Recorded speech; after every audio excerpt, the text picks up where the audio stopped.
There's gonna be a moment in time where all of a sudden you just stop in your tracks. And part of you is gonna wanna like pull up to a fast food restaurant. And then when you get there to the parking lot, you're going to decide to drive to, Whole Foods or Sprouts or some kind of health food store that you know that they have readily available food, and you're going to go there instead. And this is not just about food, it's about a mindset, because when we fill our bodies up with things that, either hurt our gut, make us feel groggy, maybe make us feel heavy, give us that jolt of energy real quick because it's high in sugar, high in fat, those kinds of things. But ultimately make us feel kind of sluggish and slow, you're going to start to realize even that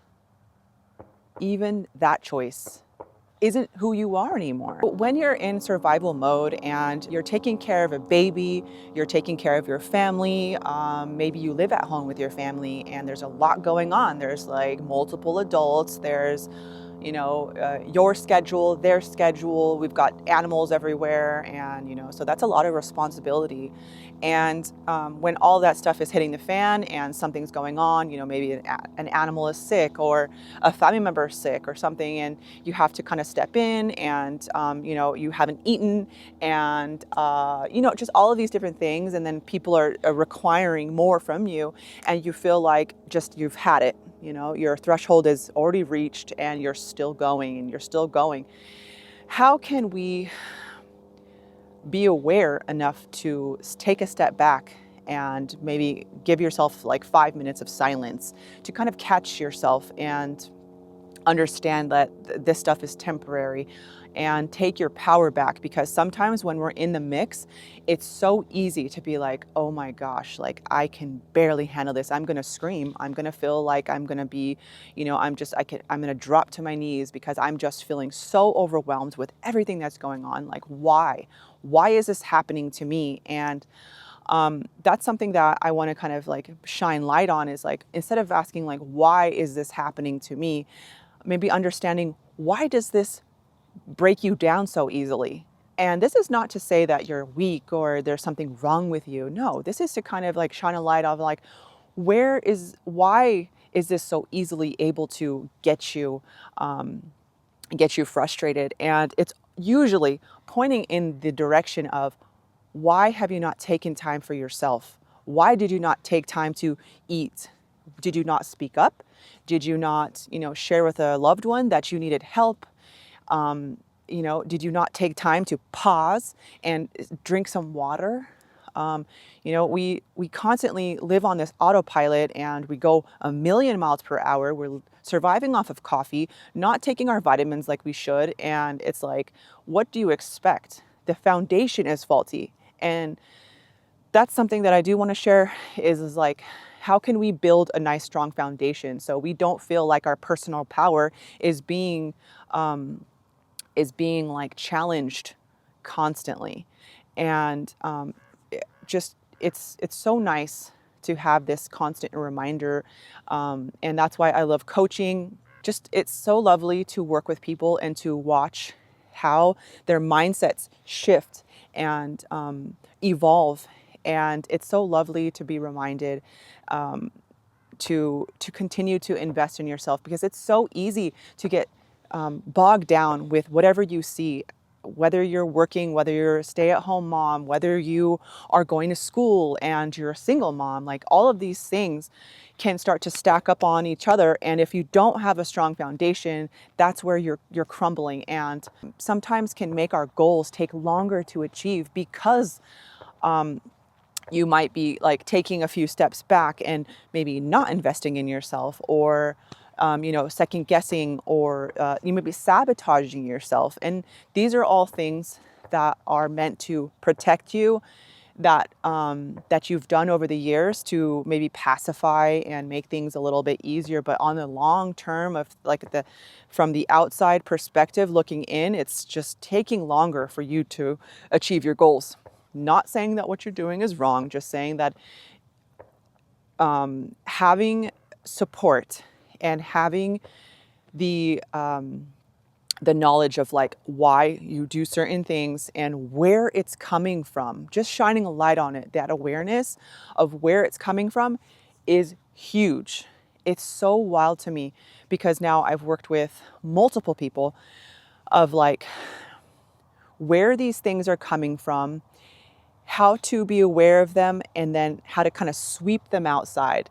And in a sense of outside of your home, because we are in our own temple, this is our home. So if we're holding on to things that have hurt us throughout the years, it can be harder to really relish in everything that is around us right now. We have so much beauty around us and so much talent that we're sitting on and so much just beautiful gifts that we can share with others. But sometimes when we're bogged down by all of these different beliefs and these patterns that we've carried on over the years, it's hard to even be available to be open to receiving these ideas and these creative thoughts. And so that's who I'm talking to today, is anybody that may be feeling like on the cusp of something great and wanting to try something new, but just not knowing what direction to take, and having that little whisper in your ear like, hey, it's time to try something new, but you being a little bit scared and doing things that kind of sabotage you in the sense of like, maybe like distracting yourself with things, questioning yourself, guessing, second guessing your worth, your capabilities. Those are the kind of levels up that I love to see with my clients, and I just look forward to hearing more about how they're shifting and changing their mindsets and just really investing in themselves. Maybe instead of like binge watching a bunch of shows, they decided to, close themselves off in their room and take time to invest in certain ideas that they've had, and they get lost in a wave of creativity, and they decide to invest in themselves, starting a YouTube channel, filming, creating things. And to me, that's just so beautiful because they made a complete switch. They decided that's not for me anymore. I'm going to choose to, invest in myself, and them to notice when they do this is music to my ears, because that's awareness, that's choosing a different reality. And so the more that we do those things, it's going to add to our piggy bank of empowerment, of shifting completely to a new reality. And it's just a beautiful thing as a coach to witness. So yeah, living in survival mode, it just leaves us feeling depleted, overworked, underutilized, and it's time to retire it. You are so worthy of something greater, and going to bed at night wondering how you could have improved on your day is is a thing of the past. And at first you did these things to protect yourself, and you did these things in regard to like trying to help your partner so much that you forgot about yourself, trying to give everything to your children that you never had. You did all of these things in such a beautiful for a beautiful reason, but it's just time to retire it. That's all. Like you're not bad, you're not wrong. It's just tiring, and it's time to feel replenished, recharged, and excited again. Like, don't you just want to like wake up and be like, we're getting to it right now. We're going to get right to it. And what's right to it? Maybe drinking a glass of water. I'm going to sit on my vibrating table for a little bit because let's get this blood flowing. Let's get these lymphs like to be nice and supercharged. What else? I'm going to do some yoga because let me show my spine some love. Let me get a little bit more flexible. Why? Because then I could hold my baby for longer. You're going to start to see how things shift for you. And I'm excited. That's all.